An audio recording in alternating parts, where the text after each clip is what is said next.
we'll start. J'ai une première question pour peut-être pour Michael. Pourquoi c'est de lancer dans un livre à 4 auteurs? Why 4 authors to one book? Pour Michael. Oui, ça commence dur. Ça s'est fait comme ça. En fait, c'est un privilège pour moi parce que oui, c'est très. This is terribly awkward. You have to learn this exercise as well. Mes mentors. Il y aurait mon père qui serait là aussi, mais vous voyez, mes mentors, ce sont des gens qui m'ont tout appris sur le Lean. Et en fait, nous avons commencé à travailler, on n'a pas du tout commencé à travailler à 4 mains. On avait démarré un projet de livre avec Jacques sur le Lead, Lean, Learn. On se posait la question avec Dan depuis très longtemps de faire un business book sur le Lean, donc de reprendre Lean Thinking avec un plus à côté business. Je ne sais pas comment, on a écrit des articles en fait, beaucoup, avec Ori qui m'enseigne difficilement, j'ai toujours rien compris, la finance, j'ai compris que ça on pouvait raconter n'importe quoi, mais alors la compta ça c'est plus compliqué.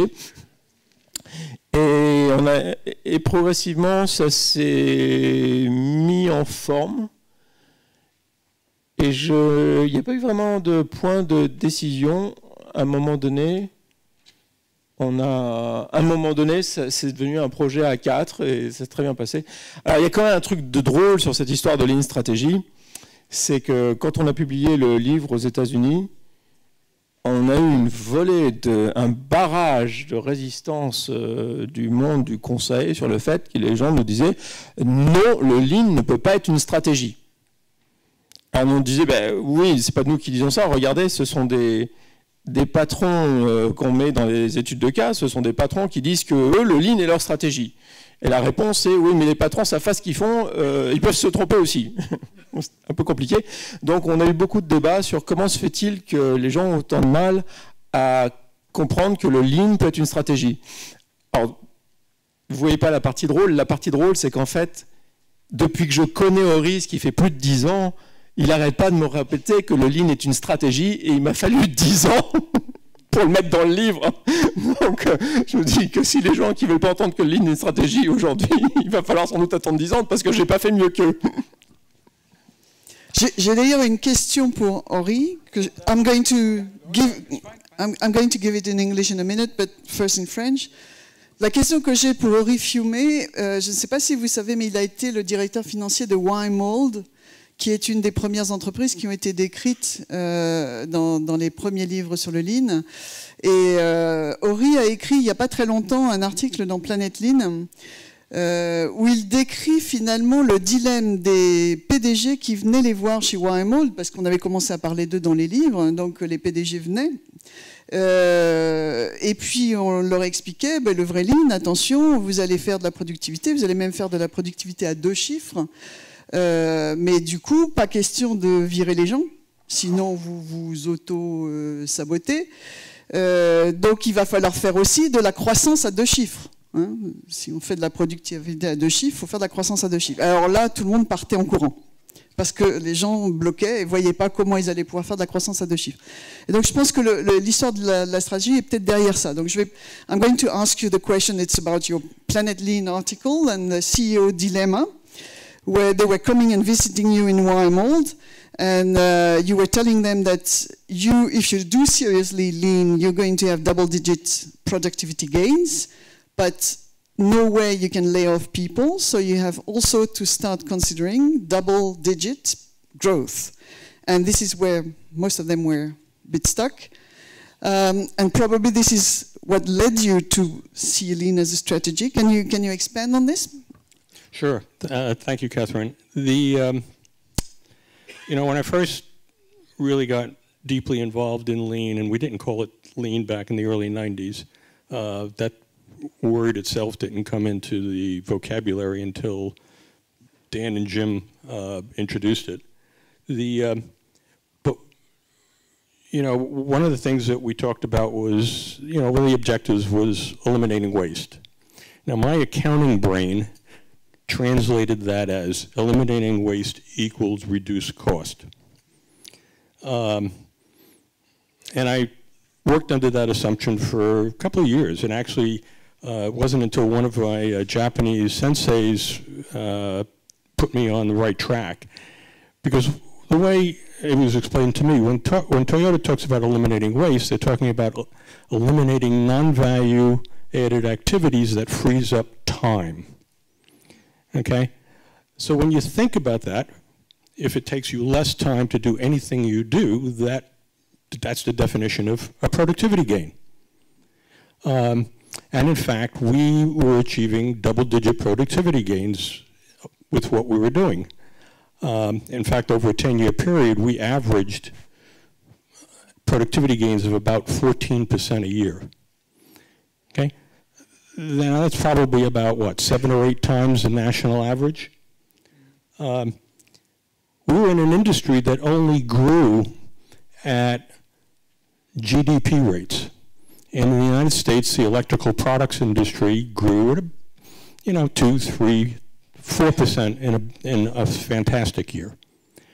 So if you are growing at 3% and achieving 14%, 15%, 16% productivity gains, you're going to have a lot of people standing around without any work to do if you don't do something to actualize those gains. Now, most companies that go down this path make the mistake of taking that freed up time and basically laying people off. Now, it's a lot easier to do that in the United States than it is in Europe, but that's what was going on. Not real, and they didn't really understand the fact that it's the people that are doing the work that have the knowledge to create the gains. And human nature being what it is, people will not work themselves and their friends out of a job. So if you lay people off, you don't get the gains. If you keep the people and invest in them, you get the gains, but now you got to do something with all that free time. And the reality is what you need to do, the first thing you need to do is focus on increasing your sales rate to match the productivity gains that you're achieving. How do you do that in a market that grows 3 or 4%? We were not in a position to take a lot of market share away from our competitors because we were the market leader in most of our categories. So there wasn't a lot of additional share to take away. And so the answer to that is to grow the market. To grow the market and have us fill that growth with new products. Well, we were, at that point when we started, we were only introducing 2 to 3 new products a year, which doesn't generate a lot of growth. So we took a look at our product development cycle and we decided we needed to improve that. It was a disaster. It took us 2 to 3 years to develop a new product. And we adapted the QFD model. I don't know if any of you are familiar with that, but there's a lot of literature on that. You can search that out. And we adapted the QFD model, and we ended up going from 2 to 3 new products per year to 2 to 3 new products per quarter to 2 to 3 new products per month. And in fact, we were able to grow the market to the point where we were able to utilize all of the free time that we were creating. There are lots of CEOs, when they hear, A, you can't lay off people, and B, you need to grow at double-digit rates, that scares them because they don't know how to grow at double-digit rates. And very honestly, there are lots of companies that say they're serious about doing lean, but they will not commit to a no layoff policy. And when they make an improvement, they do a Kaizen and they go from 8 people to 4 in a given area, and 4 people go out the door. That doesn't last. Okay, you can get some very short-term gains, but it's not sustainable, and everything just comes to a grinding halt. So that, when we had lots of companies to visit Wire Mold, and we would give them a presentation in terms of what our strategy was And part of that strategy is how do you use those, how do you actualize those productivity gains? And very honestly, some of them just, you know, when we explain, you know, can't lay people off and you got to grow at double-digit rates, they just kind of turned white and said, we can't do that. And that was the truth. They couldn't do it. And they couldn't do it. They didn't know how to do it. They were afraid to even try, because if they agreed to a no layoff policy, they honestly felt their job would be in jeopardy, because they would have all this so-called cost of excess people and nothing to do for them. That's a very relatively short response. There's this, Catherine mentioned this Planet Lean article, which was published about 3 weeks ago that I wrote, that expands on this subject a little bit more. So if you want to take a look at that, you know, Planet Lean's the place to go. Thank you. Thanks.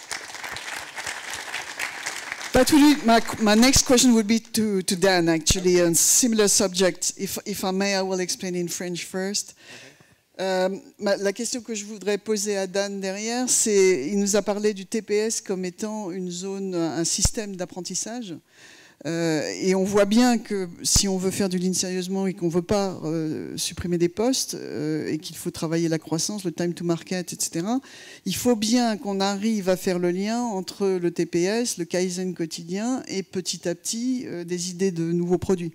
Donc je voudrais lui demander comment s'il a des idées là-dessus.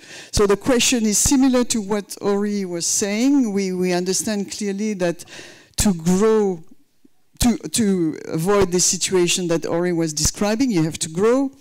And obviously this morning you were discussing with us the fact that the TPS is a learning system. TPS is a lot of opportunities to do Kaizen, to see problems, to solve them. Do you have any examples in your many Gembas, Dan, on how you move from Kaizen and TPS to actual innovation or reduction of time cycle, time to market? Well, we tell a few of those stories in the book. About. Okay, read the book. So read the book. Yeah. Okay. I think that's a key lesson, is that I think we initially sold lean as a waste elimination to attract attention. Everybody said, yes, that's good, we'll do that. Then they came across the growth dilemma that Ori is talking about. And they see TPS as the tools to solve a problem, rather than the experience of looking at a problem in a different way. And looking at a problem in a different way, not just lots of problems everywhere, yes, to gain familiarity with the thought process of using the scientific approach to solving a problem, not jumping to a solution and filling the A3 in, but actually going through the process of diagnosing the root causes and choosing countermeasures and so on and so forth. They still see Kaizen, I think, as a way of improving a current situation, rather than the learning that comes both in the ability to see tomorrow's problems, having gone through this process many, many times. And that's why I'm not a big fan of the occasional Kaizen breakthrough weeks. I'm a big fan of daily Kaizen, where I have daily opportunity to practice, not once every 6 months to have a deep immersion in it. But still thinking about solving today's problems and not thinking about the learning that comes from solving today's problems and learning that we can capture. One of the things I was really impressed with in hearing the detailed story of how the Obeya room is used in new product development is right at the end of the Obeya process, there's a process for capturing the aha moments and the learning that came out of the Obeya process itself to feed back into the next generation product development process. Now, I think we understand we need to listen to customers.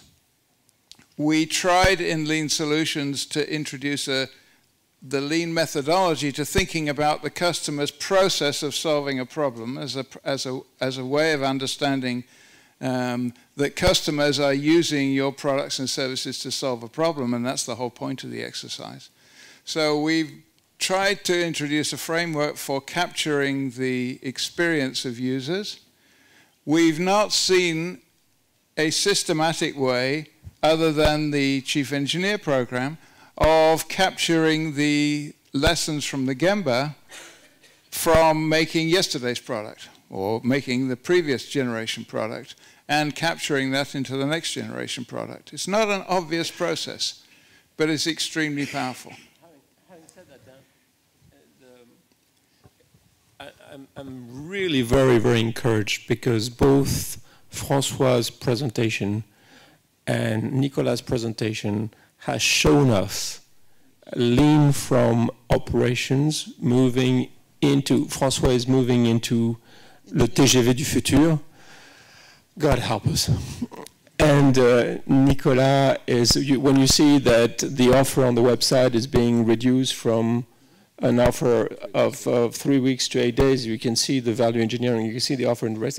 So we know the other cases that are in the book from Jean-Claude and from Christophe, but I find it incredibly encouraging that the lean that is practiced today in this room is going there and it's happening. Because we're now seeing lean as an enterprise activity and we're seeing lean as a strategy. And that's why I am totally baffled by the debate in the United States with the lean consultants who don't want to hear that lean is a strategy. Because they have all grown up with Michael Porter's vision of strategy as a way of screwing the customer. Let's be honest. And that's what capitalism's about, is screwing the customer and the suppliers and everybody else. And we don't want to go there. So I think that we face an uphill struggle, but I think by example, we will demonstrate that the successful entrepreneurs in this second phase of lean, call it lean 2.0 if you like, 5.0, where we've been through all the traditional approaches to lean, and we finally see lean as an enterprise strategy. We're going to make some big progress. And we're going to create some examples that are going to cause pain to the people who are not following those examples. And I think we're going to create a lot of new examples. But look, this is not the end of the story. What for me is really interesting about the digital era, but about also people with long experience of lean, of really surfacing the problems with today's product or service, is the imagination of a completely new way of solving the problem, just like the story we heard. Selling cars off the web was a new thought and a new experiment. And so I think that, and I've seen this in healthcare too, when we think about healthcare and we really understand the processes in healthcare, for me, the hospital itself is a legacy of the mass production age.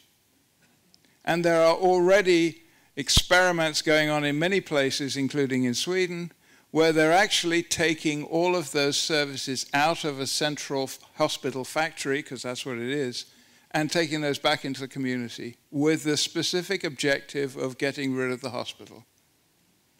Right? Think about it.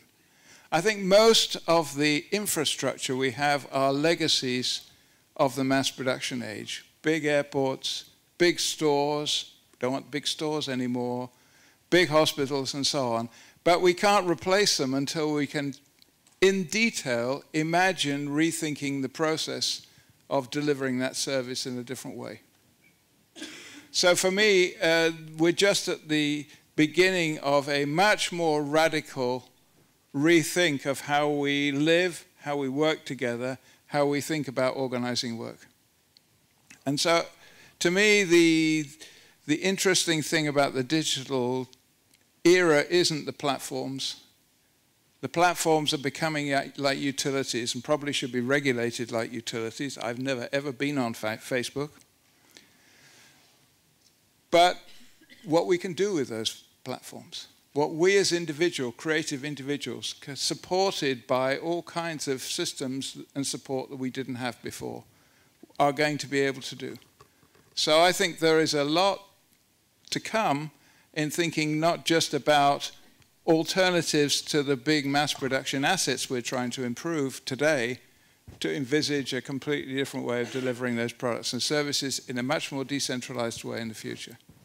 But let me just end up with the real truth about why this book happened is because Michael can't sleep at night. And you end up having a conversation with Michael, and the next day, there it is, written up. Dan, would you kindly not add to the Michael myth? Well, no, but the truth is, Michael was the prodder, and we'd carried on writing and so on and so forth. But actually, Michael brought us together and was constantly provoking us. And that provocation works. And that provocation has proved to create an extraordinary dynamic between us. We've never sat down, all four of us together. And actually, for me, reflecting on the experience of a sensei, Michael's often said that I'm his mentor and sensei and so on, maybe. But actually, I think the things are now reversed. Michael's now my sensei, okay? So, and I've always learned from Ori, although we've never really worked together. And through the writing on learning and exploring learning with Jacques, we've learned a ton. Yes. And none of that we could have done individually alone. And it's an example of the best form of collaboration is seeing a common set of problems together, not in exactly the same way, and actually together contributing to a solution. And yes, Michael's the architect of this, and we're very grateful that you pushed us, frankly. So yes, but in truth, Freddie is really the architect of this. And Freddie was the inspirer of us. Certainly me. Freddie was certainly a sensei to me. Freddie Ballet. Freddie Ballet, Michael's father. And actually is the godfather of most of what goes on in this room. And Michael has been challenged by Freddie for many years. I don't want to add to that story. But yes. Your sensei at home. Yes, exactly. And I've watched that because I've known Michael, I know Freddie long before I got to know Michael.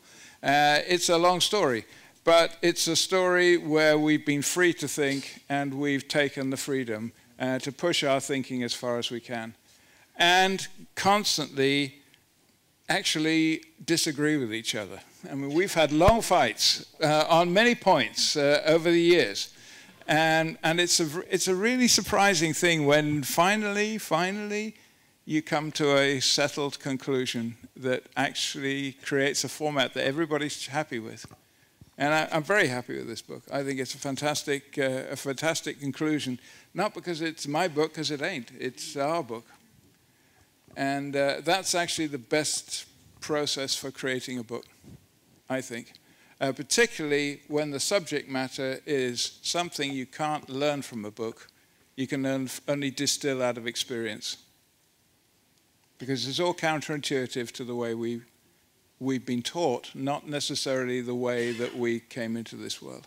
So there's a lot more to come. Thanks. Thanks, Dan.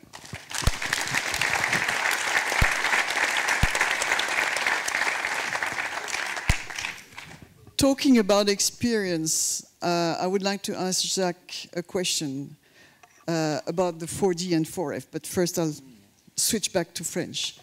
Vous avez vu ces cercles bizarres ce matin, Dan les a présentés dans la salle du déjeuner. Il y avait ces 4D, 4C en français, 4D, 4F en anglais. C'est pas si facile que ça de s'y retrouver. Et je voudrais demander à Jacques d'essayer de nous expliquer comment il est passé, parce qu'il dit qu'il est passé des 4D aux 4F, dans son expérience de PDG. Ok. Alors déjà, mais c'est le rappel à l'australienne, oui, c'est ça.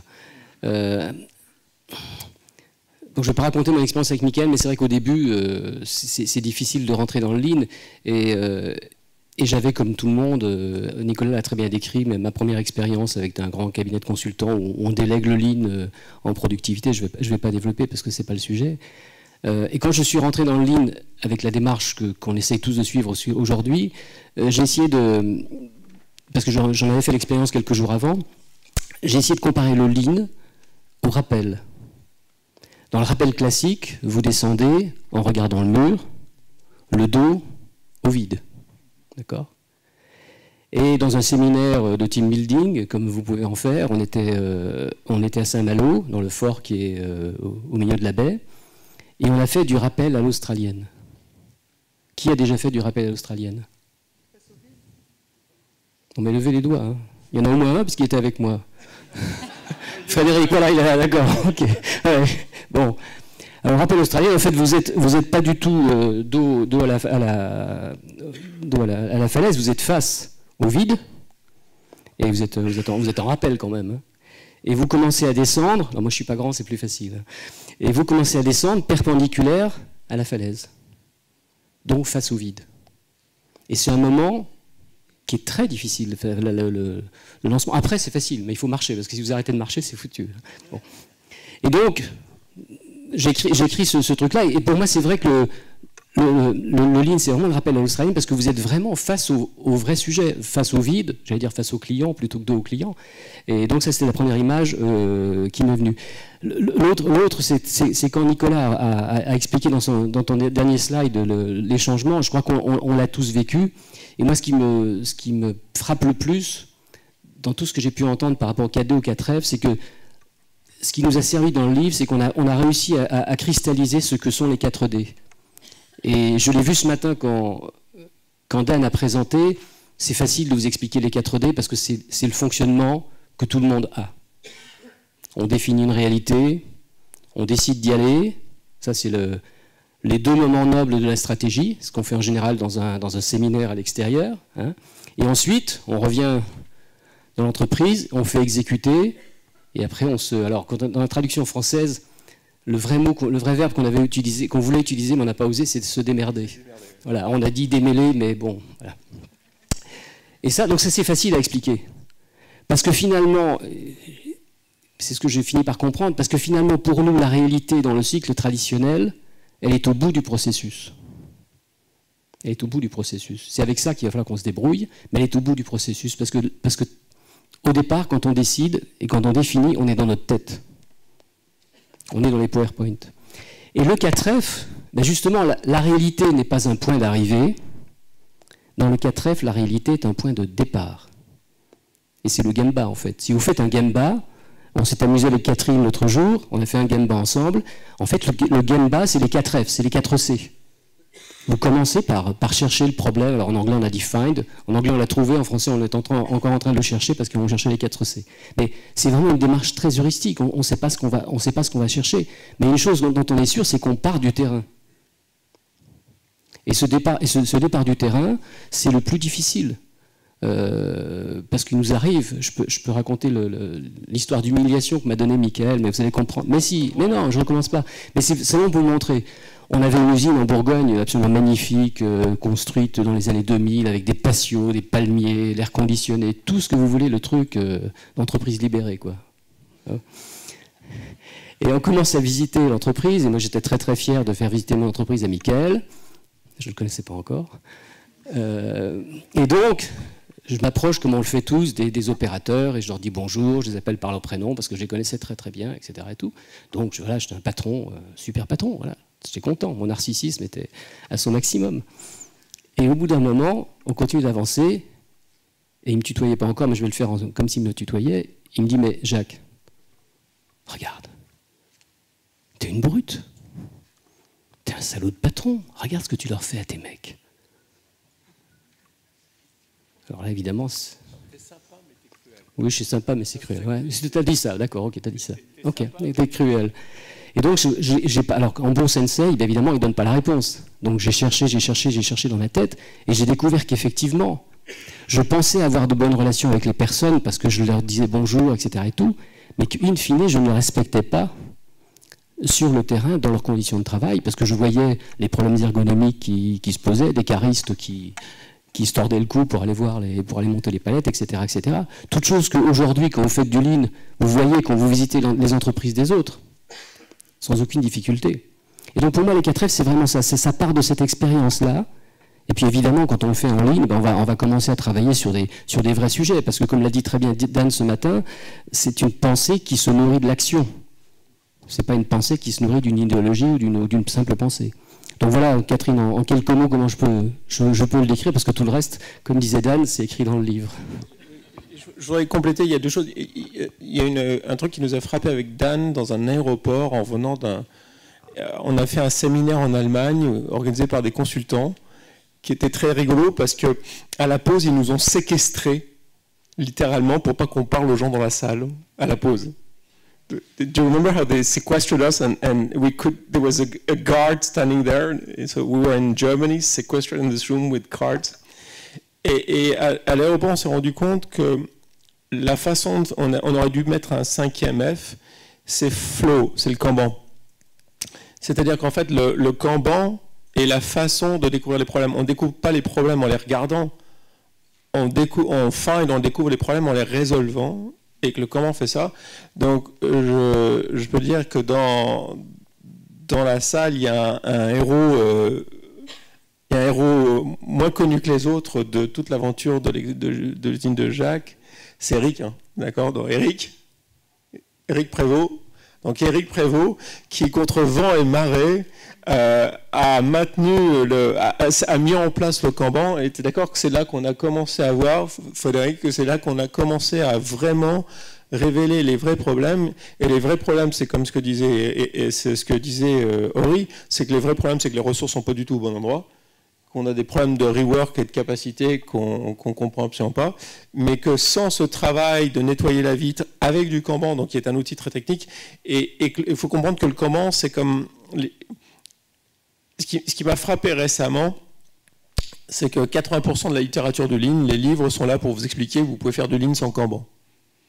C'est grosso modo vous dire, rassurez-vous, vous pouvez faire de l'astronomie sans télescope, ou vous pouvez faire de la biologie sans microscope, ça ira très bien. Et donc, je pense qu'on n'a pas, en fait, on n'a pas assez insisté sur le Kanban dans le livre, et je voudrais remercier Eric, parce que c'est vraiment grâce à ta résilience et persistance qu'on a réussi. Donc, merci Eric.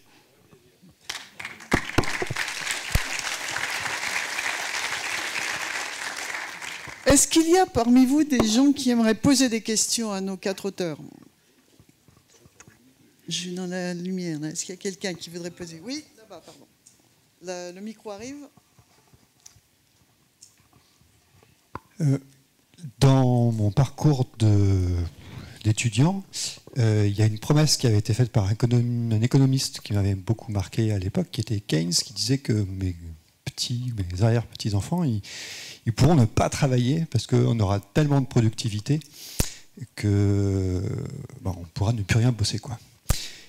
Et la question que je découvre aujourd'hui, c'est est-ce que vous pensez que le Lean est une partie de la réponse à la vision qu'avait cette personne de dire on pourra ne plus travailler si tout le monde fait du Lean? Surtout dans un univers où il y a de moins en moins de ressources et la croissance, on sait qu'on ne pourra pas la tirer. Oui, alors je vais mettre une note à la Michael. Donc je voudrais préciser un truc, tout le monde me reproche de faire de la provoque, mais en fait, la vérité c'est que je vous protège de ce que je pense vraiment. Ce qui est en train de se passer en économie, qu'aucun d'entre nous avait prévu, c'est qu'effectivement, après avoir mécanisé l'agriculture, après avoir mécanisé l'école bleue, on est en train de mécaniser l'école blanc, et je pense que dans nos proches, on est tous en train de vivre cette souffrance. Ce qui est une particularité, c'est en fait, qu'est-ce qu'on est en train de mécaniser? On est en train de mécaniser toute la partie règle, c'est-à-dire tout tel que je le vois, et ça, on parle beaucoup de Toyota, mais nous sommes aussi très très intéressés par Amazon et très influencés par ce qu'Amazon fait. C'est tous les jobs qui sont à base de règles, tôt ou tard, les copains de Nicolas vont les automatiser avec une forme ou une autre d'intelligence artificielle. Par contre, il y a deux choses qu'on ne sait pas faire. Le dernier mètre, et donc on voit bien que la courbe des économies est en train de pencher d'un côté avec beaucoup de jobs peu qualifiés, mal payés et des gens qu'on ne traite pas très bien. Vous êtes d'accord, non? Vous voyez ce que je veux dire? Parce qu'on ne sait pas mécaniser le dernier mètre, c'est là que toute la variabilité est. Et par ailleurs, les jobs complètement créatifs, il faut bien programmer les intelligences artificielles. Et ça, il y aura toujours du travail parce que le robot ne saura vraiment jamais résoudre des vrais problèmes. Donc la société, par rapport aux promesses qu'on nous a fait à l'époque de Keynes, n'est pas allée du tout dans le sens où on va... Enfin, on ne l'avait pas prévu, qu'on n'avait pas prévu. Et il nous arrive deux trucs. C'est d'un côté un développement, particulièrement aux États-Unis, où c'est d'une brutalité sans nom. Nous, nos systèmes sociaux nous protègent, mais ce qui se passe aux États-Unis à l'heure actuelle, c'est cette espèce de guerre civile larvée qu'ils ont entre républicains et démocrates. Il y a ça derrière, c'est une brutalité sans nom sur la création de beaucoup de jobs dernier mètre, maltraités, mal payés. Et de l'autre côté, le fait que très bien payé et très bien traité, mais on n'en a pas assez, puisqu'il faut être absolument développeur, être gamin, être développeur aujourd'hui, parce que là, c'est sûr que la demande structurelle, il nous avait dit, à l'école 42, il nous avait dit quoi, en termes d'écart entre la demande de développeurs et l'offre, un rapport de 1 à 10, enfin quelque chose de dingue. Donc, tu vois, par rapport à ce que... Je pense que ça, c'était pas du tout dans le modèle de Keynes, mais je pense que le Lean a quelque chose à voir là-dedans, parce qu'il y a, peut-être pas une promesse, mais il y a un espoir chez Toyota, c'est toujours de garder l'homme menant. Et c'est le fait qu'un truc dont on a assez peu parlé, mais c'est sur la coordination entre l'homme et le système, qu'il soit machine ou qu'il soit informatique, c'est cette obsession de voir le travail comme une coordination entre l'homme. Et Amazon a compris ça. Amazon, il déplace les étagères parce que la partie variable du travail, qui est le picking, qui est la partie à valeur ajoutée, ils n'essaient pas de l'automatiser. Par contre, la partie bête du travail, qui est de pousser l'étagère, ça, ils l'automatisent. Vous voyez le truc? Et donc là, il y a un point qu'on n'a pas très bien compris dans nos sociétés, vu notre héritage du XXe siècle. Il y a un point qu'on est, Nicolas, je pense que tu serais d'accord, qu'on est en train de regarder beaucoup plus attentivement, qu'on comprend mieux. C'est ce lien entre la part de l'humain, gérer la variabilité et le contexte. Par exemple, nos gamins, ils pensent qu'ils savent tout parce qu'au lieu d'aller à l'église, ils demandent à Monsieur Google et Monsieur Google leur donne une réponse. Mais ils vont bien découvrir que l'information sans connaissance et l'information hors contexte n'est juste une information, ça ne vous aide pas à résoudre un problème. Donc on est un peu dans ce truc-là, et je crois que le Lean nous apporte un espoir de trouver une meilleure relation entre le travail, entre la partie automatisée, qu'elle soit informatique ou mécanique, et l'humain. Et donc, je ne sais pas ce que tu en penses, Jacques, mais de mieux traiter les gens qui font le dernier mètre, parce que de mieux comprendre l'importance de leur rôle, la difficulté de leur travail, toute la variété. Enfin, on est à Lyon là, mais qu'est-ce qui est parisien? Il y a des Parisiens là? Montrez-moi les Parisiens, montrez-moi les Parisiens. Vous êtes d'accord qu'à Paris, on veut avoir un café à Paris à 11h, non? Ça vous arrive pas? Vous rentrez dans le café, il dit c'est pour déjeuner, le café est vide, il dit c'est pour déjeuner. Il dit non, c'est pour prendre un café, il dit ah bah ça va pas être possible. Parce que tu comprends, je ne peux pas retirer une fourchette et un couteau pour te servir un café pour les remettre après. Vous voyez l'absurde de la règle. On a retiré au garçon de café la partie noble de son métier, qui est l'accueil. Ça n'arriverait jamais en Italie. Donc moi, ce que je vois comme opportunité avec le Lean, c'est de plus respecter cette partie compliquée du dernier maître, qui est vraiment le maître face au client, et le comprendre. Et de l'autre côté, c'est faire travailler les gens qui doivent être créatifs sur les bons sujets et pas faire des trucs surcapacitaires pour après réduire les coûts de fonctionnement parce qu'on ne sait pas quoi en faire. Alors, je ne sais pas si je réponds à ta question. Je ne pense pas que le travail va disparaître. Je ne pense pas que le monde digital est en train de faire disparaître le travail du tout. Je pense que le monde digital est en guerre contre le travail de middle class. Et que très malheureusement, quand on voit les réactions des travails de middle class, on a du mal à la défendre. Mais du coup, on a un monde nouveau qui apparaît qu'on n'avait pas du tout prévu. The question, just for Ori and Dan, is the question was Keynes promised that one day or the other there would be no work left. Yes, and the work is changing today. And all of the history has proved him wrong on that. Yeah. And there was a very recent study out of MIT, which we read with interest, where they pointed out that many of the, for instance, in the banking industry, despite the automation of a tremendous amount of the back office, which still needs to go a lot further, in my view, having visited, actually there are a number of employees in the banks hasn't fallen at all, it's risen. And pointing out that, in fact, the more we're working in interdependent complex systems with a wide variety of circumstances and choice and so on and so forth, and customization and all the rest of it, the more actually these complex systems are going to depend on people to actually make them work. Not depend on big data and analytics and smart Facebook algorithms and so on. But it's actually going to depend on people interacting with people to deal with circumstances that are non-routine. And very little will be routine. And most of that routine work absolutely needs automating. But they came to the conclusion that, in fact, this is going to be job creating rather than, and job liberating. But I think we shouldn't just see it in terms of traditional jobs either. I think the idea that we go to work to earn a living as the only way of earning a living, I mean, that is being challenged by ideas of living wage and so on and so forth. So I think the idea of employment itself is actually going to be changed and experimented with over the years. So I think there's going to be plenty of work to be done. We're going to find different ways of remunerating people for doing that work. For goodness sake, there is tons of work to be done caring for old people.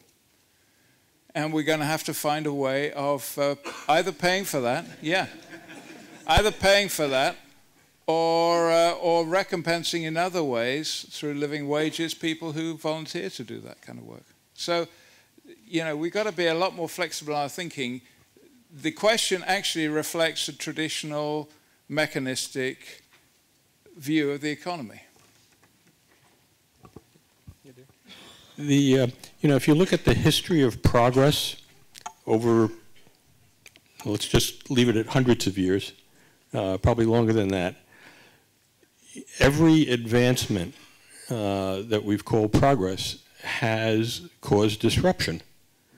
And people that are working in jobs that become obsolete because of progress are replaced, if not one for one, sometimes more than one for one, with people that have opportunities in the new technology, the new progress, whatever you want to call it, whether we go from, you know, horses and buggies and to automobiles or whatever you want to use as an example. Yeah, there are hundreds of examples over time. That's not going to change. We can't really predict what that's going to look like, but some of the old jobs will go away, and there will be new jobs that we can't even fathom today that will be created. Hey, lean coach. We'll have one day lean coaches. Sorry. So I think lean's actually going to create, I think lean is actually going to create more rewarding opportunities in the future. And particularly for the younger generation who, if we school them right from the beginning to think in terms of both digital but also problem solving, rather than school them to do a job in a system where the system is predetermined and all they have to do is comply to get paid. So we're going to have to, our education system is going to have to prepare the next generation for a very different future. And that's why I'm going back to education. Because that's the future. Absolutely. So look, it's been a hard sell. Lean in France has been the toughest, the hardest place to sell lean in the world. It has. And we have had the most aggressive response in the past from the trade unions and from the left And the media, absolutely, I have painful memories of that. We had that in many other countries too, but nothing like us in France. And yet here we are. We've written a book on executives who have CEOs who've learnt to act in a fundamentally different way to create a people-centric future. And where else in the world could we find that network of companies, examples to write this book with? We found it in France, because the seeds planted by Freddie, nurtured by you all, by Michael and others, and Jacques here. Actually, I have enormous hope for France. Look, you're not doing stupid things like we are right now, or like Ori's lot are doing. Maybe that will come. I don't wish it on you. But you have actually a good moment in France. I'm actually more modestly optimistic about the future in France, and I'm absolutely modestly optimistic about the future for Lean. Because there comes a point in time where even the trade unions and the left recognize that this actually provides more rewarding jobs that people actually want to do and don't want to go back to the old way. And I think that's happening in France. So look, this is not what I expected.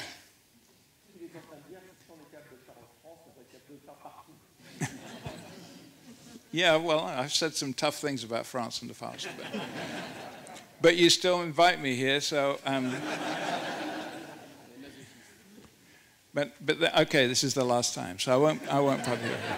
But it's unheard of for an Englishman to come and lecture the French. I mean, come on. And I've desperately tried to tell you that, in fact, I'm only half English. My mother's Dutch, so I'm actually European, and always have been. Still. Our responses. I can see what you're saying makes sense in practice, but how would it work in theory? Jacques, one last word. One last word. Moi, je voudrais revenir sur Dan vient d'utiliser le mot people-centric, ce qui d'ailleurs pour nous était difficile à traduire en français, parce que vous aviez l'opposition people-centric and people-free dans la version anglaise. Je pense que sur ce sujet-là, et pour revenir à la France, on a quand même ici une opportunité assez extraordinaire, c'est que la stratégie Lean, c'est la seule stratégie qui s'occupe vraiment d'utiliser, de développer, de faire levier sur l'intelligence collective. C'est la seule stratégie d'entreprise. La plupart des autres stratégies, elles sont people-free, c'est-à-dire qu'elles sont centrées sur les processus. Et je pense que pour revenir, je veux dire, un peu plus central dans le discours français, c'est le genre d'axe qu'il faut prendre en compte. Moi, j'ai beaucoup d'amis chefs d'entreprise qui essayent de libérer leurs entreprises et qui finissent par devenir lean, parce qu'ils réalisent que là, concrètement, et encore une fois, à partir de la réalité comme point de départ, on arrive à faire quelque chose de vraiment très important et très durable, et tout à fait en phase avec les nouveaux métiers qui ont été évoqués tout à l'heure, parce que finalement, cette intelligence collective, c'est ça qui va permettre de faire levier sur le meilleur de nous-mêmes dans les entreprises, davantage que le système classique. That will send very powerful signals. You know, if really France picks up on Lean, okay, whereas the American consultants are all still saying it's not a strategy, fine, we'll live with that for a while. They'll actually learn to begin to pay attention to what's going on in France. If you do it, and it's up to you. You can or you can't. Yes, we can! Good. I think you can. That's why I'm still here. Dan touched on this subject twice now. I can't pass it up about the American consultants. And I agree with what he's saying, by the way. I've got another theory in terms of why they push back on it so hard. Okay. If they were to really think about Lean as a strategy, that would force them in a position where they would have to deal with CEOs and other executives. By not looking at it that way, but just looking at it as an operational tactic, they can sell hours. Okay? And that's their livelihood. They're selling their time to consult, so they'll sell hours to run Kaizens in the plant until the cows come home. That's their bread and butter. If they have to start thinking a strategy, they have to start at a different level, and I think it scares them to death. Yeah. Quite true. It's true, it's true. I think I agree with Dan. We have in France a great opportunity. Je pense qu'on a une vraie opportunité en France. Par contre, si je devais réécrire le livre différemment, il y a deux choses sur lesquelles il y a trois choses où on n'a pas été jusqu'au bout. La première, c'est la stratégie Lean en termes de la définir vraiment. Pour moi, la stratégie Lean, c'est quoi? C'est un truc que j'ai appris en regardant Toyota, c'est one-time customer, lifelong customer. C'est cette idée qu'une fois que quelqu'un est client, on ne le perd pas. C'est fini, on ne le perd pas. Donc ça a des implications très fortes parce que ça veut dire qu'au fur et à mesure que ses besoins évoluent, il faut qu'on lui offre une palette de produits plus grande. Et ça, c'est un truc que tu avais vachement bien fait avant de faire du Lean, puisque tu avais toujours maintenu une offre large alors que tout le monde réduisait le catalogue. Et du coup, ça veut dire toujours une robustesse et une valeur plus grande pour ne pas le perdre, pour ne pas les gasser, pour qu'il n'aille pas ailleurs. C'est le premier truc. La deuxième chose qu'on aurait pu pousser beaucoup plus, c'est la notion de chaîne d'aide, qui est en fait le JIDOKA. C'est-à-dire que l'entreprise libérée, pour revenir sur des débats franco-français, l'entreprise libérée fait comme si on pouvait... Alors, on a l'habitude d'un management omniprésent.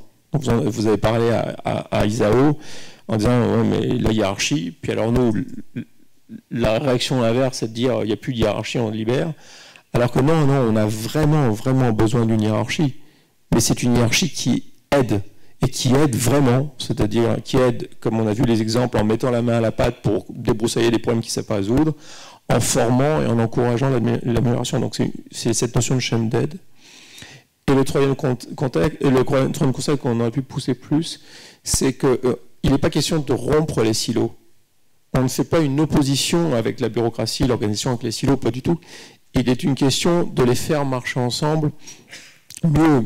Et que vraiment ce que fait le juste à temps avec le Kanban, mais ce qu'on fait en développement de produit aussi, c'est une obsession qu'on voit chez Toyota du fait que les responsables, les chefs de service, les patrons de silos, enfin les VP, leur premier job, c'est l'histoire des A3, c'est aux interfaces, leur premier job, c'est de faire marcher les silos ensemble pour servir le client. Donc je pense que on est en train de beaucoup mieux voir ce que c'est qu'une stratégie. Je pense qu'il y a des sujets sur lesquels on aurait pu aller plus franco de bord et on était encore, nous aussi, un peu retenus par notre legacy du passé. Jacques, qu'est-ce que tu en penses? Je crois, pour avoir pratiqué l'entreprise réseau pendant de nombreuses années, je peux dire qu'effectivement la hiérarchie, ce n'est pas le problème. Mais par contre, une hiérarchie d'aide, ça c'est absolument indispensable si on veut vraiment décrire ce qu'a très bien décrit Nicolas tout à l'heure quand il disait je me tais quand j'entends les A3, etc. Je suis en position d'aide en permanence. Et là, la hiérarchie se justifie d'autant plus. Mais effectivement, c'est un autre métier pour les managers, c'est un métier qu'on apprend en faisant du Lean. I think time runs. We have to stop. I would like to thank the four of you. And first, please. Attendez.